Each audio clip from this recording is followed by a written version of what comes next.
Hello students, आज हम class 12 में चैप्टर नंबर 7 में पाठ पढ़ेंगे निश्चित समाकलन।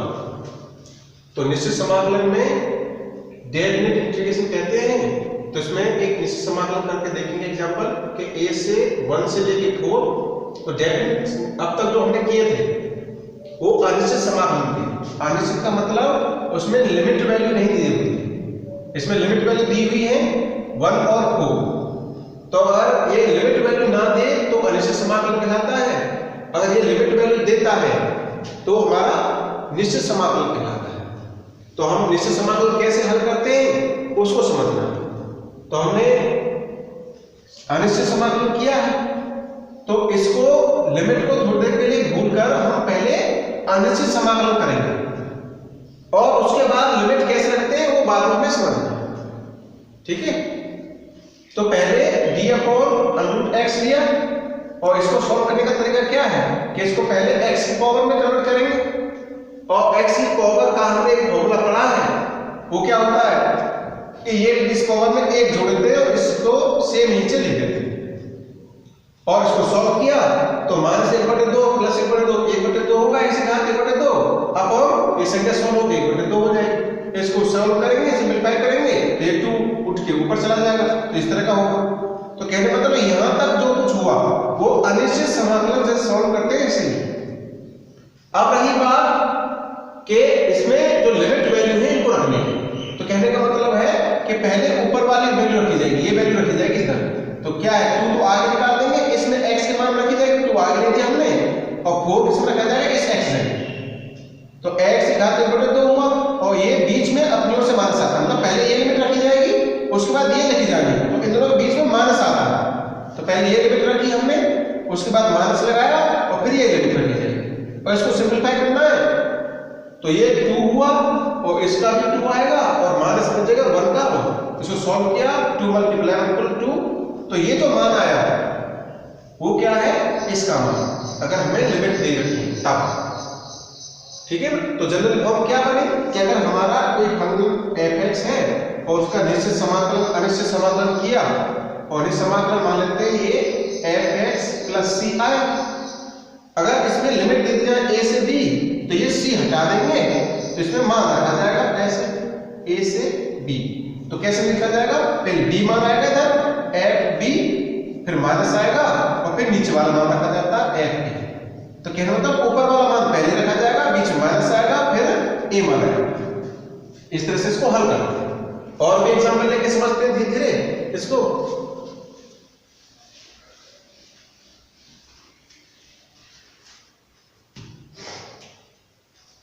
जैसे अगला क्वेश्चन लिया 0 से π/4 tan² x dx। तो कैसे करते हैं, tan² का कोई समाकलन तो होता नहीं फॉर्मूला, जैसे आसानी से हम आगे सोल्व कर पाए। तो इसको sec में तोड़ा करते हैं। तो क्या हो जाएगा, ये हो जाएगा 0 से π/4, ये हो जाएगा हमारा sec² x - 1 dx। अब ये ऐसे दो पार्ट जुड़ गया जिसका समाकलन आसानी से कर सकते हैं। तो sec² का क्या होता है tan x और 1 का क्या होता है x, मान समझ जाएगा। तो ये तो हुआ इसका अनिश्चित समाकलन। उसके बाद जब लिमिट दे रखी है तो इसमें लिमिट वैल्यू और रखी जाएगी। तो नीचे क्या है 0, ऊपर है π/4। तो पहले π/4 रखा जाएगा इसमें। तो क्या बन जाएगा, ये हो जाएगा tan π/4 - π/4। फिर इससे ऊपर वाली लिमिट पूरी कंप्लीट हो गई। इसमें दोनों जगह रखा जाएगा, जहां x होगा वहां रखा जाता है। इस पूरे फलन में जो कुछ आएगा आंसर अनिश्चित समाकलन करने के बाद जो कुछ आएगा उस पूरे में रखा जाता है। टोटल लिमिट रखी x, फिर माइनस बीच में आता है, फिर नीचे वाली लिमिट जगह सभी x की जाएगी। तो क्या हो जाएगा tan 0 - 0, ये 0। इसको सरल कर लें। सरल करने पे क्या मिलेगा, हमें पता है कि π/4 कितना होता है 1 माइनस π/4 हुआ ये माइनस अपनी जगह tan 0 कितना देता है 0 और ये कितना हो जाएगा +0। ये तो हुआ और सॉल्व करेंगे आंसर कितना बन जाएगा 1 - π/4। इसको सिंपलीफाई करेंगे तो 4 - π/4 ये हमारा आंसर बन जाएगा। इसी तरह से अगला एग्जांपल लेते हैं एक और हम।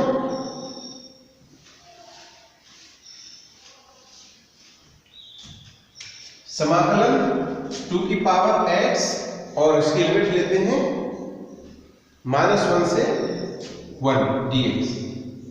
अब 2 की पावर x का समाकलन हमें पता है, फॉर्मूला क्या होता है, वो होता है 2 की पावर x अपॉन log 2।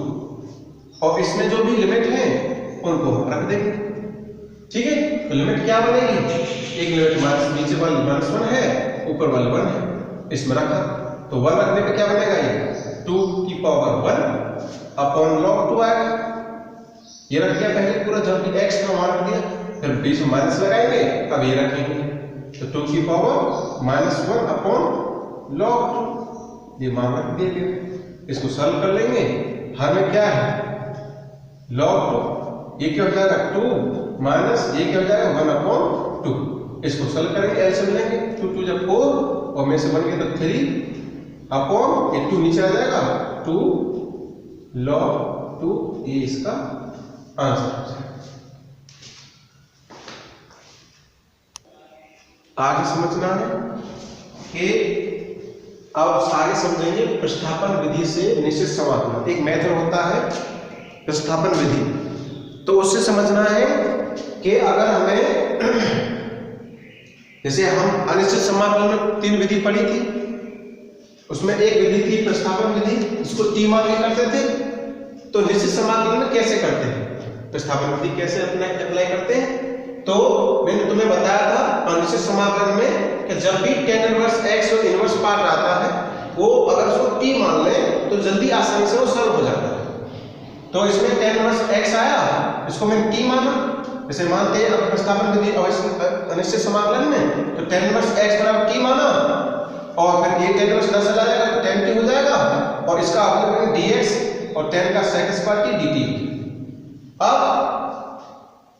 जो निश्चित समाकलन प्रतिस्थापन करते हैं तो इसमें एक एक्स्ट्रा चीज होती है, क्या, वो लिमिट। तो लिमिट भी चेंज कर सकते हैं, है ना। अगर निश्चित समाकलन है तो उसमें लिमिट को भी प्रतिस्थापित किया जाता है। तो कैसे प्रतिस्थापित करेंगे, अब ये फलन किस में है, x में, तो ये किसके मान हुए, x के, ठीक है। तो x का 1 मान है तो यहाँ x की जगह मैं 1 रखूंगा। मुझे पता है tan इनवर्स 1 कब होता है, पाई पे, तो ये किसका मान हो जाएगा, t का, ठीक है। ऐसे अगर 0 रखूंगा एक जगह यहाँ, तो tan इनवर्स 0 कब रहता है, 0 पे, तो t का मान क्या हो जाएगा, 0। तो क्या मतलब प्रतिस्थापन विधि में अगर निश्चित समाकलन है तो उसकी लिमिट को भी प्रतिस्थापित किया जाता है। तो इनके मान रखे यहाँ पे, और t sec square t dt जो कुछ है, जैसे tan इनवर्स x को t माना था, इसको t आ गया, और dx है क्या आएगा, dx है sec स्क्वायर t dt आ। अब कोई एक दूसरे का अवकलन नहीं है, इसलिए और कुछ t मान नहीं सकते, u मान नहीं सकते जिसे मानते हैं, तो इसको कैसे करना पड़ेगा, फर्स्ट सेकंड से, जो गुणन नियम है समाकलन का। तो उसके लिए बताया था तुम आइलेट, ये बताया था ILATE, इसके बेसिस पे जो पहले आता है उसको फर्स्ट मानते हैं।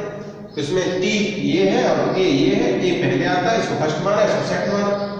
तो करते हैं कि पहला रखा जाता है, दूसरे का समाकलन, माइनस लगता है, फिर समाकलन लगाते हैं बड़ा, उसमें क्या होता है, उसमें दो चीज होती है, पहले का अवकलन और दूसरे का समाकलन। तो इस पूरा इसका गुणा किया जाता है, उसके बाद समाकलन हो जाता है। इस तरह से फॉर्मूला है, और लिमिट को बड़ा ब्रैकेट लगा के आगे बाहर कर देंगे, ठीक है।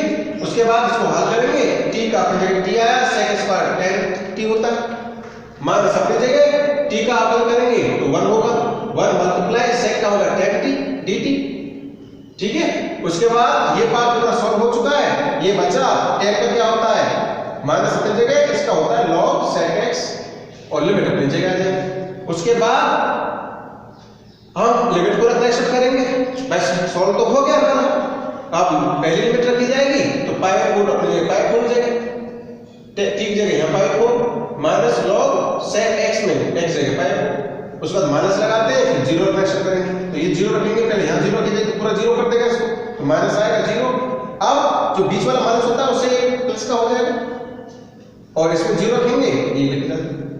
उसके बाद इसको सरल करेंगे तो पाई 4 tan पाई 4 1 देता है, log ये क्या देता है, ये पूरा पार्ट होता है √2, sec पाई 4 क्या देता है √2, तो sec पाई 4 पे √2 रख देंगे। उसके बाद माइनस 0 कोई फर्क नहीं पड़ेगा, और sec 0 क्या देता है, ये मान क्या देता है a, तो यहाँ a लिख दिया log। ठीक, आगे सॉल्व करा, हमें पता है कि log 1 का मान कितना होता है 0, तो इसलिए log वैल्यू 0 होगी, बचे क्या ये दोनों, तो ये तो पावर 4 आ गया।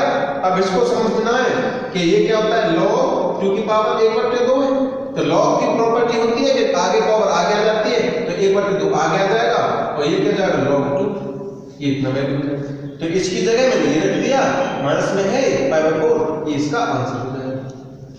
ठीक है, तो प्रतिस्थापन विधि समझ आई कि एक चीज जो एक्स्ट्रा है कि जो लिमिट होती है उनको भी प्रतिस्थापित किया जाता है, तो इस बेसिस पर हमें बहुत सारे क्वेश्चन करने हैं, वो आपको पीडीएफ में दे देंगे।